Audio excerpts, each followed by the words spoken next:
anak-anak. Selamat pagi. Hari ini anak-anak bertemu kembali dengan Ibu pada pembelajaran pendidikan agama Katolik. Apa kabar kalian hari ini? Semoga anak-anak sekalian selalu sehat dan selalu dalam lindungan Tuhan. Baik anak-anak, pelajaran kita hari ini pelajaran yang ke-10. Dengan tema Yesus mengajarkan pengampunan. Kompetensi dasar pelajaran kita hari ini yaitu memahami sengsara, wafat, dan kebangkitan Yesus sebagai puncak karya keselamatan Allah. Baik anak-anak, sebelum kita memulai pelajaran kita hari ini, kita mengawali dengan berdoa bersama. Anak-anak mengambil sikap doa yang benar. Marilah kita berdoa dalam nama Bapa dan Putra dan Roh Kudus. Amin. Allah Bapa yang Maha Pengampun, Engkau menurunkan hujan bagi orang yang baik maupun tidak baik, menerbitkan matahari untuk orang baik maupun untuk orang yang jahat. Ajarilah kami Tuhan dan bantulah kami agar mampu meneladan Engkau yang berbuat baik bagi siapa saja. Jauhkanlah kami dari marah dan dendam sehingga kami merasakan hidup yang damai. Demi Kristus Tuhan dan Penyelamat kami. Amin. Dalam nama Bapa dan Putra dan Roh Kudus. Amin. Terima kasih anak-anak. Nah, tujuan pembelajaran kita hari ini yaitu yang pertama, beriman kepada Allah melalui karya keselamatannya dan percaya diri dalam mengungkapkan imannya akan Yesus Kristus melalui peristiwa sengsara, wafat, dan kebangkitan Kristus. Yang kedua, menjelaskan ajaran Yesus tentang pengampunan. Yang ketiga, menceritakan secara singkat kisah Yesus dalam Injil Yohanes bab 8 ayat 1 sampai dengan 11.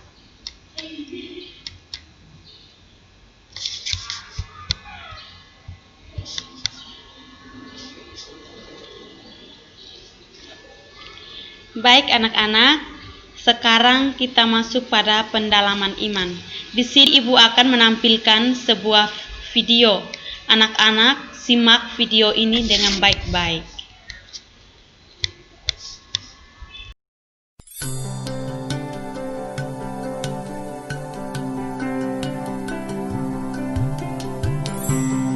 Yohanes 8 ayat 1 sampai 11.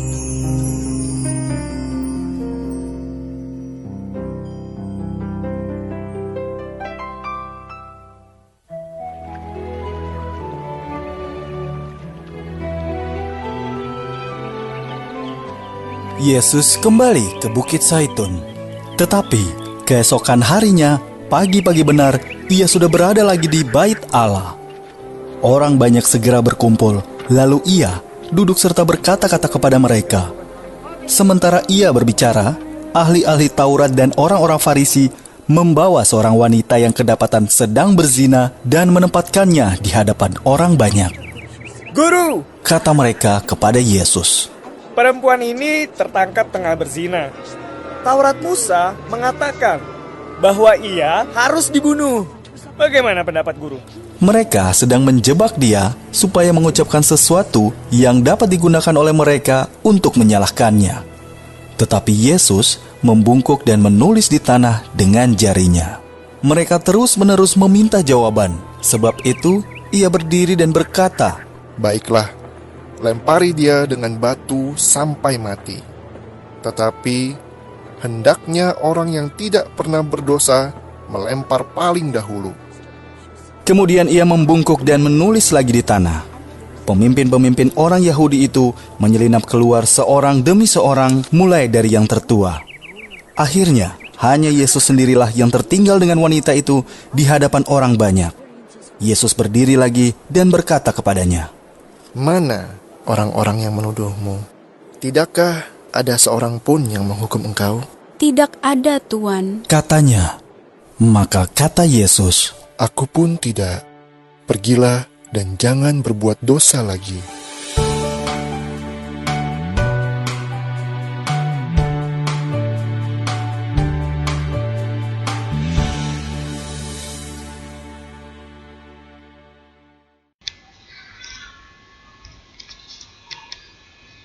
Baik anak-anak, setelah anak-anak menonton video tersebut, di sini ibu akan memberi peneguhan atau penjelasan singkat tentang video yang anak-anak nonton. Jadi, dalam video itu atau cerita teks kitab suci itu, ada seorang perempuan yang tertangkap berbuat zina. Perempuan itu dihadapkan pada Yesus untuk mencobainya. Menurut hukum Musa, perempuan yang salah itu harus dilempari batu sampai mati. Nah, bagaimana tanggapan Yesus? Apabila Yesus menyetujui, berarti ia tidak memberitakan pembebasan dan pengampunan. Nah, kalau Yesus tidak menyetujui, berarti Yesus melawan hukum Musa. Maka orang-orang Yahudi akan menyalahkan Yesus dan Yesus akan ditangkap dan diadili. Nah, menghadapi pertanyaan itu, Yesus menjawab dengan sangat bijak. Yesus mengatakan, barang siapa tidak mempunyai dosa, silakan melempar batu yang pertama. Ternyata tidak ada yang mau melempar batu kepada perempuan itu. Berarti mereka semua itu berdosa. Nah, di sini siapa yang tidak berdosa? Yesus. Yesus orang yang tidak berdosa. Maka di sini Yesus sendirilah yang berhak melemparkan batu kepada perempuan itu. Tetapi Yesus tidak mau menghukum perempuan itu. Yesus mengampuni perempuan itu, katanya, Aku pun tidak menghukum engkau. Pergilah dan jangan berbuat dosa lagi. Perempuan itu merasa mendapat hidup baru. Perempuan itu akhirnya menjadi pengikut Kristus.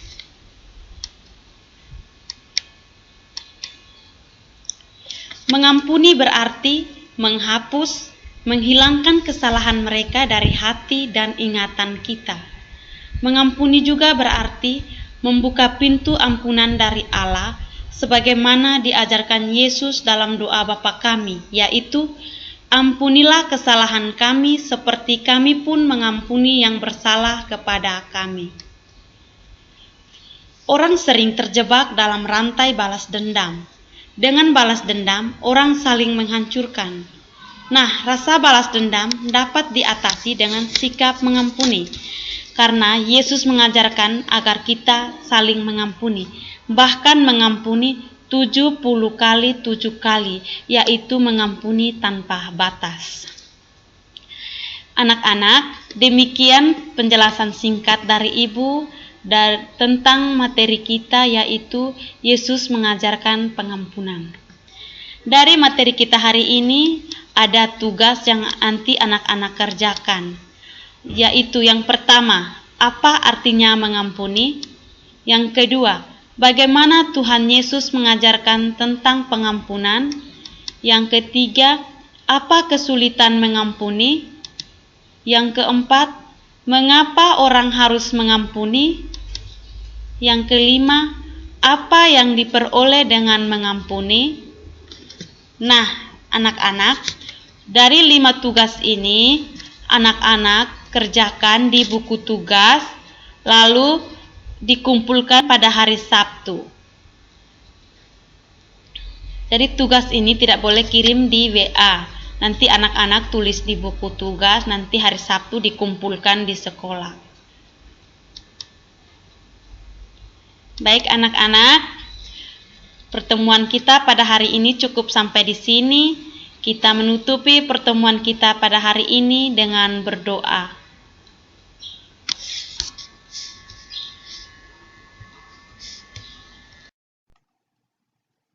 Doa Bapa kami, dalam nama Bapa dan Putra dan Roh Kudus. Amin. Bapa kami yang ada di surga, dimuliakanlah namamu, datanglah kerajaanmu, jadilah kehendakmu di atas bumi seperti di dalam surga. Berilah kami rejeki pada hari ini, dan ampunilah kesalahan kami, seperti kami pun mengampuni yang bersalah kepada kami, dan janganlah masukkan kami ke dalam pencobaan, tetapi bebaskanlah kami dari yang jahat. Amin. Dalam nama Bapa dan Putra dan Roh Kudus. Amin.